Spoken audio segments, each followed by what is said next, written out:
Salut à tous, moi c'est Naël, je suis étudiant en fin de 6ème année de médecine. Je viens du coup de passer le CEN en fin juin dernier.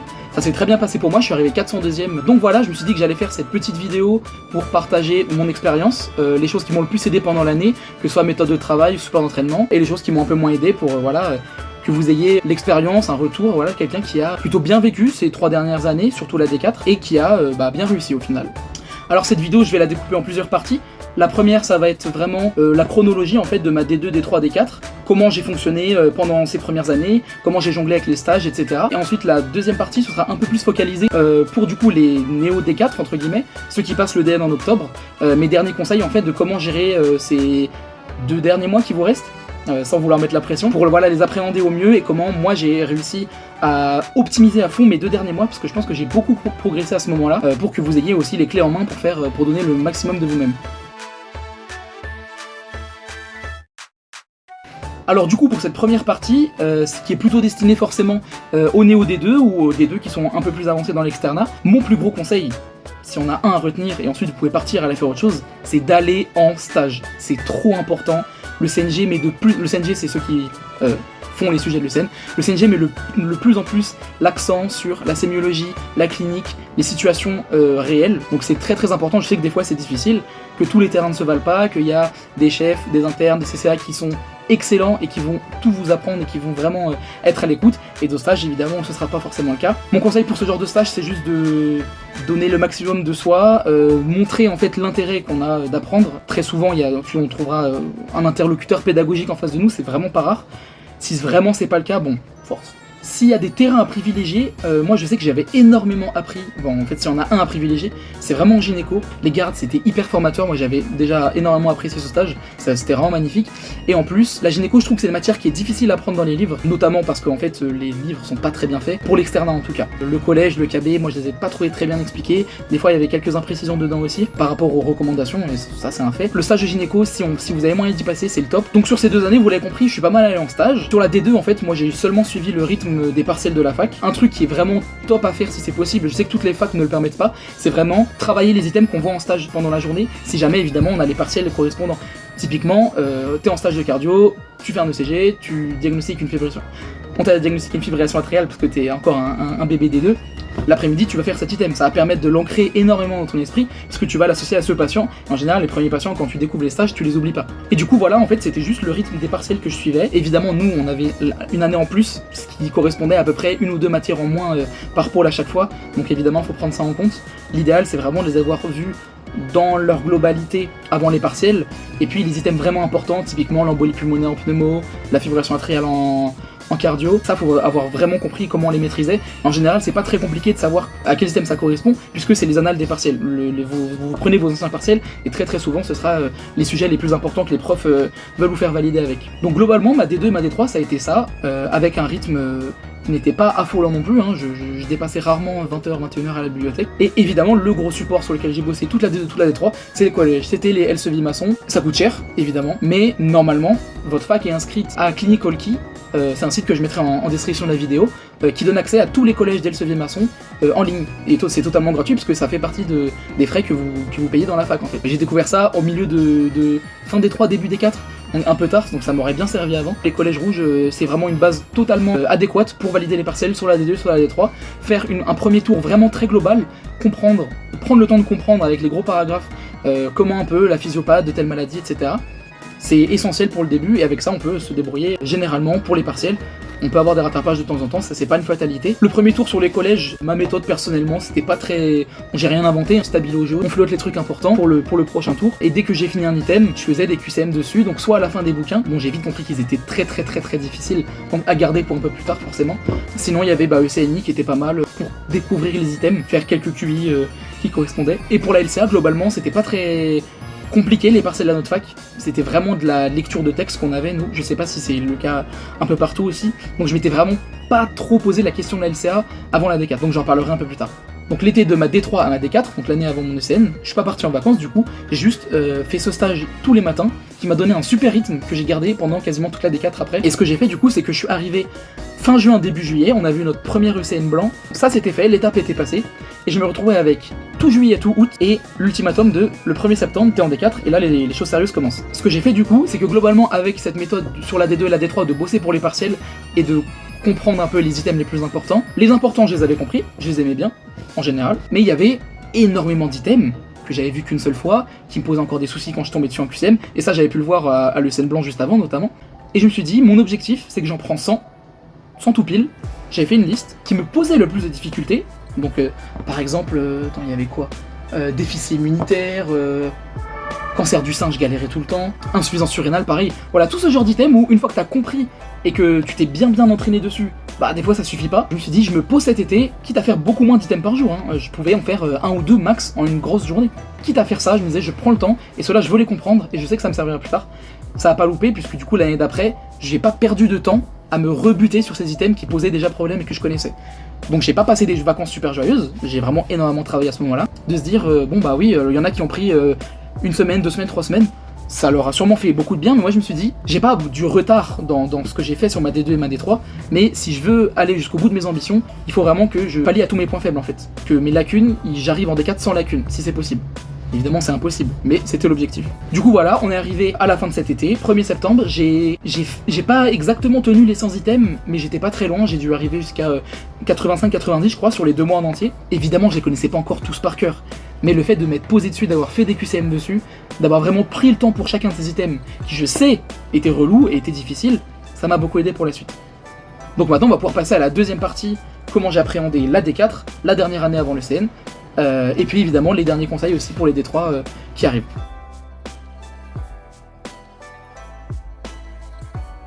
Première chose que je vais vous donner, les D3, c'est ce sur quoi j'ai travaillé chaque matière. J'ai croisé des fiches, j'ai essayé des collèges, j'ai essayé d'autres fiches, j'ai fait mes propres fiches. Au final, globalement, la référence globale de chaque matière, en fonction de ce qui tombe et de ce sur quoi les PUPH des fois tirent littéralement leurs phrases pour faire les QCM, c'est ce que j'en ai retenu, ça n'engage que moi. Je vous le partage, maintenant, vous en faites ce que vous voulez. Donc la dictologie, collège de psy, le vert, très bien fait. L'anapath, j'ai fait le premier item dedans, c'est tout, ça suffit. C'est le collège rouge évidemment, le Elsevier. Il est important à faire je pense parce que nous on a eu quand même quelques questions, que ce soit le CN blanc ou au vrai, qui sortaient littéralement de ce collège là, donc si vous avez le temps faut le faire. Pour la cardio, le collège de R2C est très bien fait. Le KB est bien expliqué, mais pour moi c'est pas la référence déjà, et c'est long.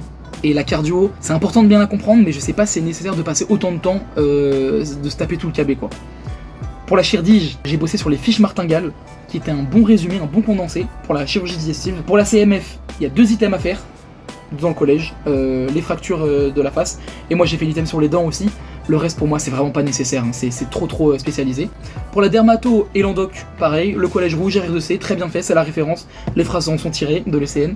Pour la génétique, alors nous c'est vrai que la génétique ça a pas mal surpris sur mon année, on est un peu perdu parce que voilà, on a perdu l'habitude d'en faire, même si on a vu un peu à notre ECN blanc. Bref, pour la génétique, j'ai pas spécialement bossé ça. Si vous avez des cours de P2 ou de D1 de génétique, ça peut être utile de se replonger dedans, parce que ce qu'on nous a demandé en génétique, c'est vraiment de l'analyse d'arbre généalogique, de transmission, etc. Ça, je pense que ça doit exister un collège de ça, mais est-ce que ça vaut le coup de se replonger dedans alors qu'au final c'est pas si compliqué une fois qu'on a compris? Je sais pas. Ah, il y a quand même un item sur les maladies rares dans le collège de santé publique que je conseille de faire, il est un peu surpris lui aussi. Gériatrie, le collège rouge est très bien. Pour la gynéco, alors la gynéco, les stages sont très bien, littéralement c'est là où j'ai appris la gynéco, parce que j'ai bossé sur le KB initialement, j'ai fait un premier tour dessus, je l'ai plus jamais rouvert après, trop de contradictions entre les mêmes items du collège, des contradictions avec l'HAS, avec les recours avec le collège. Moi le KB gynéco il m'a un peu sorti par la tête pendant la D4. Au final j'ai utilisé les fiches martingales aussi, qui étaient assez synthétiques et qui prenaient un peu le meilleur de plusieurs mondes, j'ai envie de dire. Après il n'y a pas de secret, on s'entraîne sur les banques de données, sur les prépas.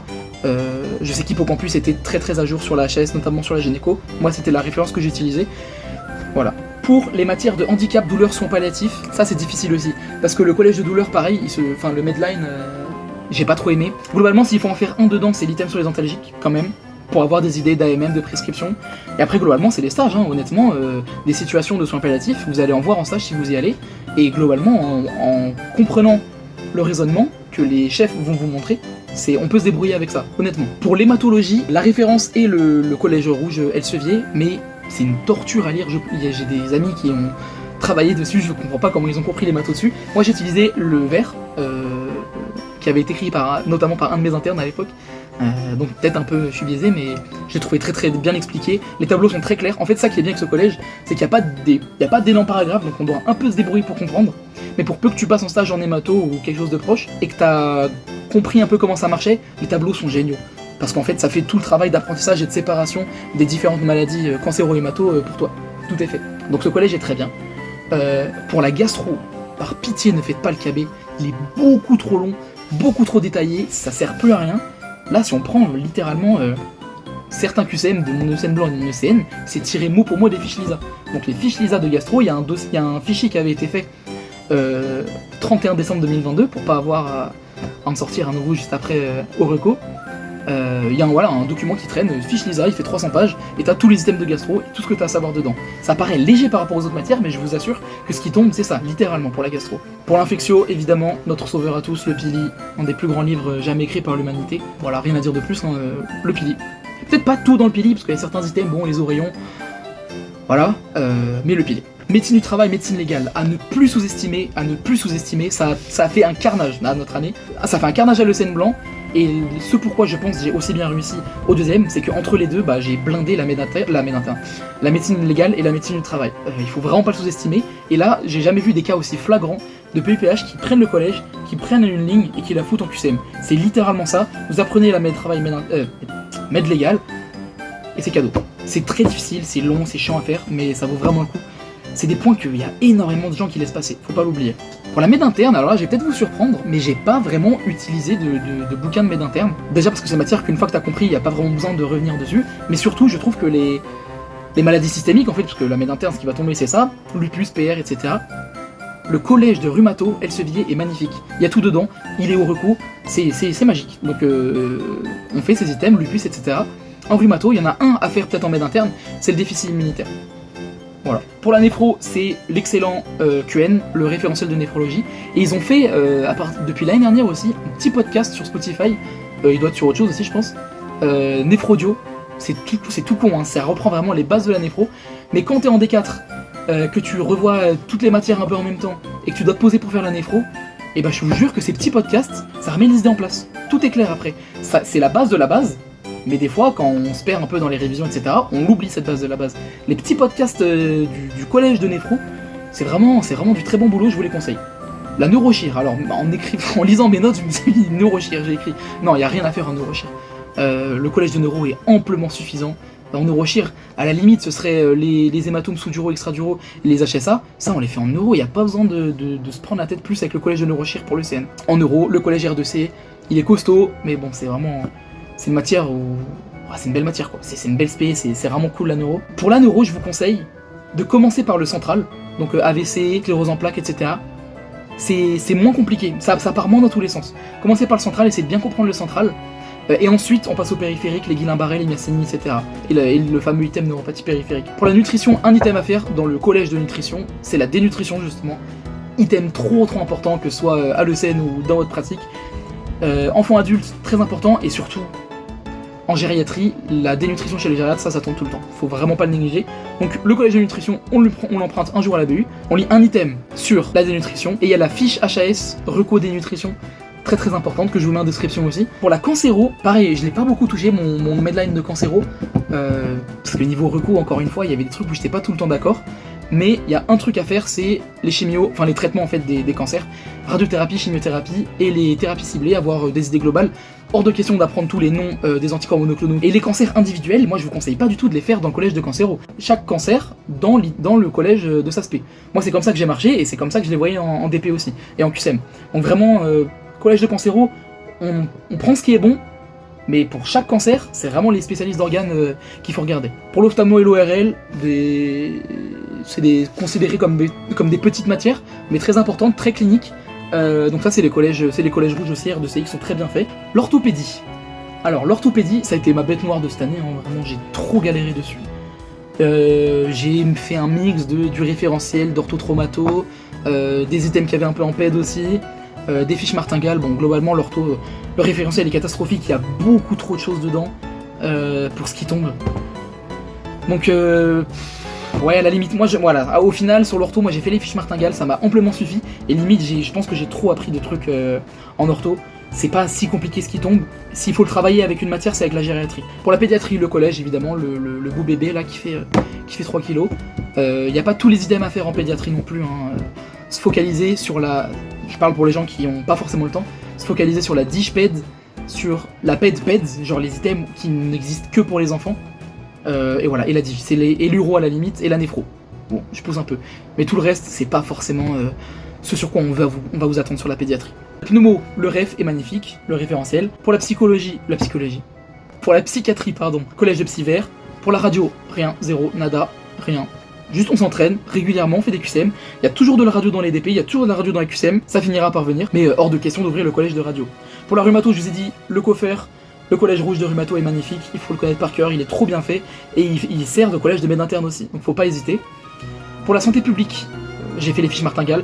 Je sais que le collège, en fait voilà, là c'est un peu le dilemme parce que le collège, les questions sont prises du collège littéralement, mais c'est chercher une aiguille dans une botte de foin. Il y a trop d'informations, c'est beaucoup trop long à lire, à apprendre, je vous en parle même pas. Donc ouais, j'ai pris le parti de prendre des choses un peu reformulées avec les fiches martingales sur la santé publique.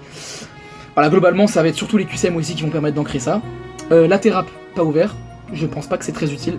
Urgence Réa, le collège magnifique de collège d'urgence Réa, il est trop bien fait. Il y a quelques un peu d'interférences des fois avec la cardio, la pneumo.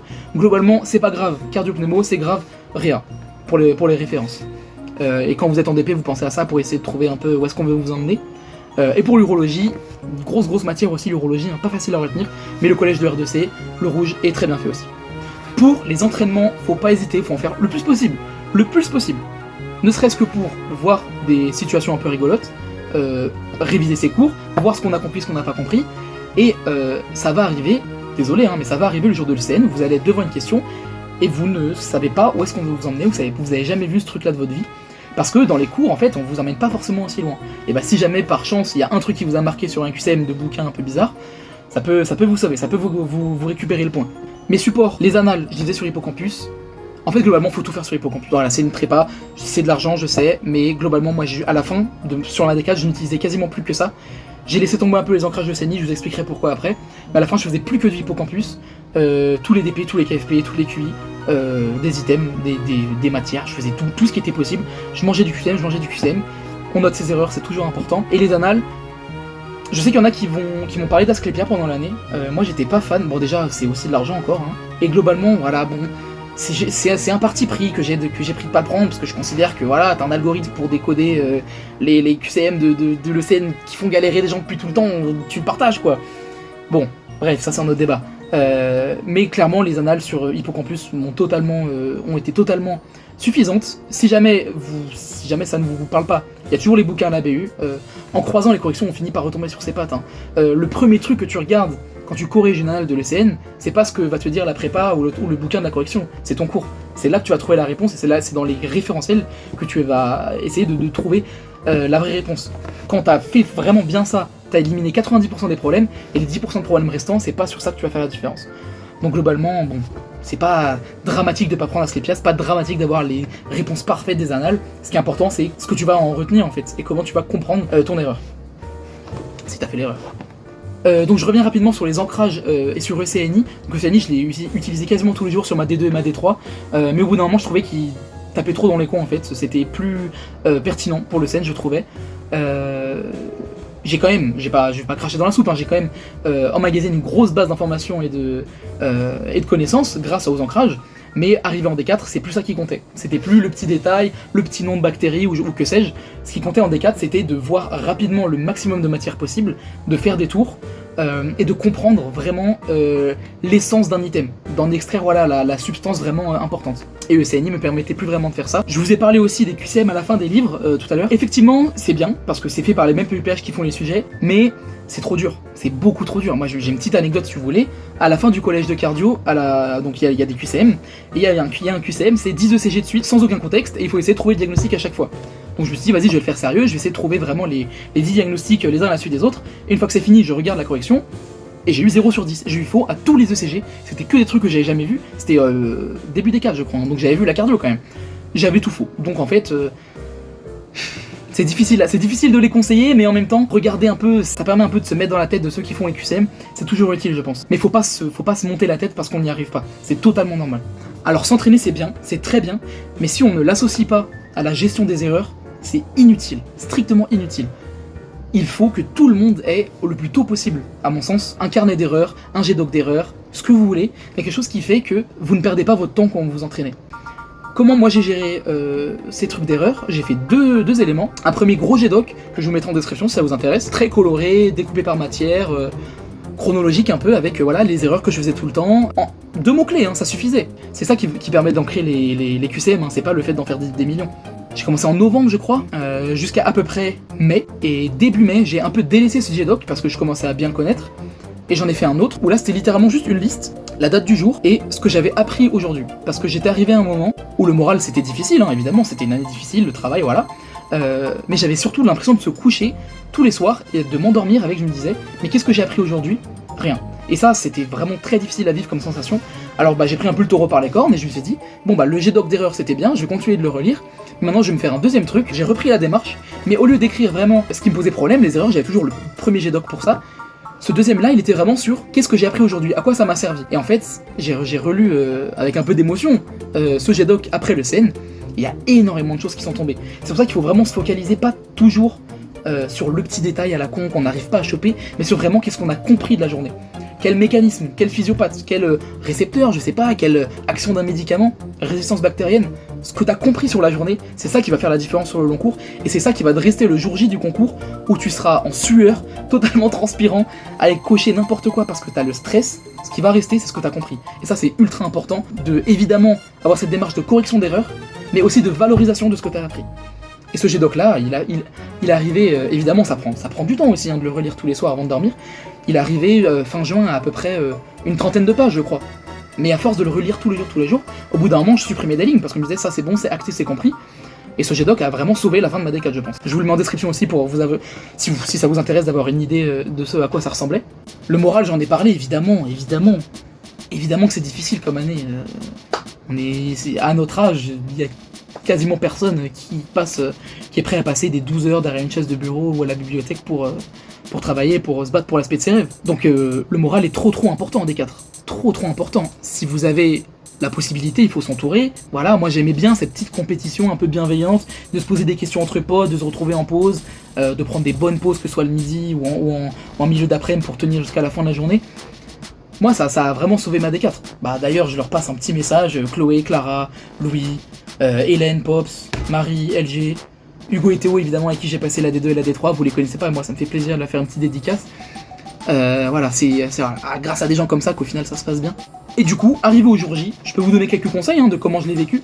C'est long, 3 jours, c'est très long, faut essayer de bien dormir. Est-ce que j'avais travaillé la veille? Je crois que j'avais travaillé un petit peu la veille, ouais, le matin. Chacun fait ce qu'il veut. Moi c'était juste pour passer le temps parce que j'étais pressé que ça arrive. Pour qu'on en soit débarrassé. Le jour J, en QCM, moi il y a un truc que j'ai commencé à faire, je le faisais en PACES déjà, et j'ai un peu arrêté pendant mes entraînements, mais je l'ai refait le jour J.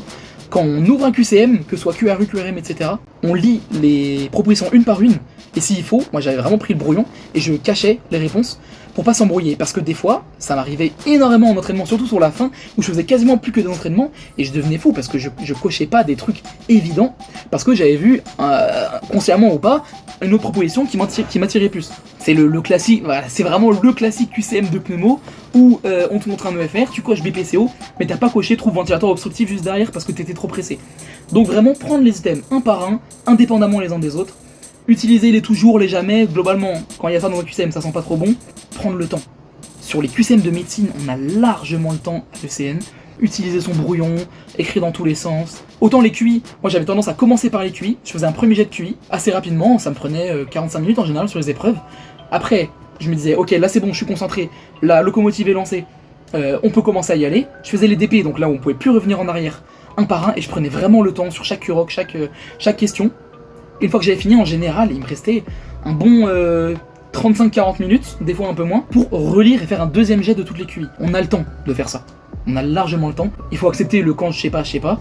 Dans ces cas-là, vous avez travaillé, s'il y a des choses qui vous dites vraiment rien, allez au plus simple, au bon sens. à la solution qui va coûter le moins cher à la sécu, à la solution qui va mettre le moins en danger votre patient. Et voilà, sur les QCM typiquement de santé publique ou quoi, où vous savez pas trop où aller, avec ces deux clés, vous cochez tout le temps bon. Hein. Entre les épreuves, évidemment, tout le monde va vous dire, ne parle pas avec tes potes, il faut passer à autre chose, c'est déjà passé. On s'était dit, avec mon groupe de potes, on s'était dit ça. Pas de discussion, une fois que c'est fait, on se focus sur la prochaine épreuve. Limite, on parlait de manger un peu chacun dans notre coin. À la seconde où on est sorti de la première épreuve, on parlait que de nos réponses et de ce qu'on avait mis. Bon, voilà, y a la théorie et la pratique. Au final, l'important c'est d'être juste dans les meilleures conditions. Moi j'avais ma petite maman qui est venue dormir avec moi, j'étais pas stressé par le réveil, j'étais pas stressé parce que j'allais manger ou quoi. Mettez-vous en condition. Si vous avez des proches, c'est le top. Si vous avez des potes, c'est le top. C'est vraiment des jours où vous n'avez pas le droit de donner moins que 100%. Ce serait trop dommage, vous avez travaillé tellement. Donc le jour J, être en bonne condition, pas manger trop lourd, trop gras, trop sucré et tout, bon... Je vais faire la leçon à qui? J'ai vraiment mangé un Burger King le midi même, je crois, mais bon, c'est... voilà. Mettez-vous dans un bon mood, en fait. Dans ce truc de se dire, je suis en vacances après-demain. J'ai travaillé, je vais être médecin, je vais faire le métier que je rêve. C'est top. Être en bonne condition, c'est essentiel, parce que tu peux être dans les meilleures conditions. Voilà. Moi, j'étais vraiment au max du max. Pas détendu, mais confiant. Et j'ai quand même coché n'importe quoi à cause du stress. J'ai fait le bilan de coag à la méningite, quoi. Donc bon, ça arrive, ça va arriver, il faut se faire une raison, mais le but c'est d'en faire moins que ton voisin et que le mec à côté de toi. Voilà, c'est tout. Bon écoutez, je pense qu'on a un peu fait le tour, ça m'a l'air pas mal. Je pense qu'il n'y a pas grand chose d'autre que je peux vous dire qui puisse vous aider. Voilà, on a vraiment fait le tour de absolument tout ce qui se passe à l'ECN.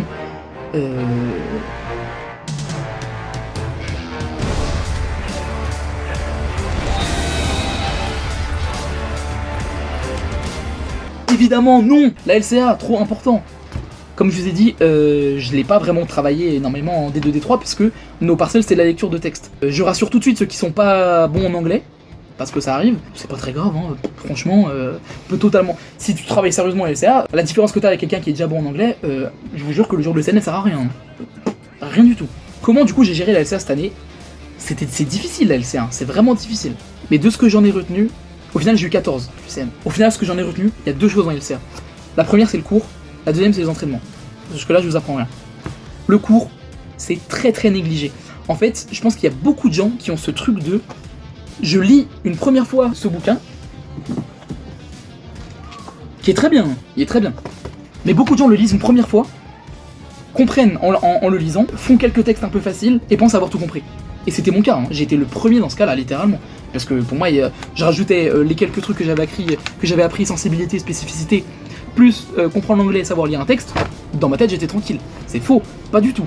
La LCA, il y a une dimension de cours qui est beaucoup plus importante que ce qu'on imagine. C'est vraiment au niveau de la médecine, hein. La compréhension est globalement assez limitée au final. Donc, au lieu de lire une fois à comprendre, il faut vraiment connaître les formules, pas se tromper dans les mots, savoir interpréter bien les graphiques. Pour le cours, moi j'ai utilisé deux supports. Donc celui-là que je viens de vous montrer, et le polycopier de Descartes, enfin de l'Université de Paris maintenant, de LCA. Très bien expliqué aussi, celui-là je vous le conseille, il est facile à trouver sur les groupes de promo. Ce cours-là est trop important. Donc pour moi ces deux-là, les deux dont je vous ai parlé suffisent pour le cours, mais il faut savoir les connaître par cœur, connaître les régressions, bon moi j'ai oublié maintenant, hein, mais tous les types de randomisation, le vocabulaire est trop important. Il faut savoir en fait voilà que à chaque essai il y a son vocabulaire bien précis, il faut savoir le retrouver dans l'article, et il faut savoir même à partir d'un article, savoir où on va vous amener dans les questions après. Le cours, une fois que le cours est très bien maîtrisé, c'est pas la peine de se jeter directement hein, sur les articles, hein, mais une fois que le cours est très bien maîtrisé, là on peut commencer à faire des articles. Alors mes sources d'entraînement c'était au début SCNI, mais rapidement le côté subjectif de la LCA m'a rattrapé, et je me suis retrouvé avec des corrections qui ne me donnaient pas les réponses que j'attendais, et je comprenais pas pourquoi. Donc j'ai assez vite arrêté, et je suis tombé sur les conseils d'une très bonne amie.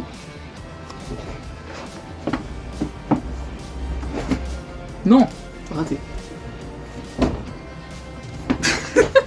Sur ce bouquin.